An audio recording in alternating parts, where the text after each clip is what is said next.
you know, one of the biggest things that I think, particularly as we come into like this season, and winter can feel like such a slog, and especially this year, right, because we're hearing so much about how this is going to be a tough winter and a hard one.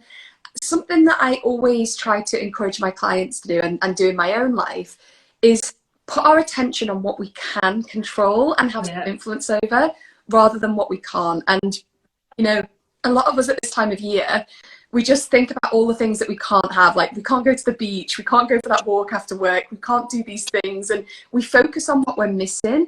And as humans, that we crave some sense of autonomy and control, and feeling there's all this stuff that we can't access. Makes it worse. Just upsets us, essentially. It just adds to the misery. So I really would encourage people to think about what is about this season of life. So that might be the season, like the season of nature that we're entering, or it might be the season of life that people find themselves in. What is it about that they want to savor, and that is good, and that they can enjoy? It might not be their favorite, it might not be completely smooth sailing, but where can they put some attention on what is good? And like for me at this time of year, that's like, I can treat myself to some like nice candles, and I love that, like lighting the candles, getting cozy, reading a good, or like I always find it, I don't know if anyone else finds this, I love getting dressed more in the winter, because I just feel like you have so many more options. And just thinking about those little things that you're like, they're joy, they are things that we can savor about this season. I think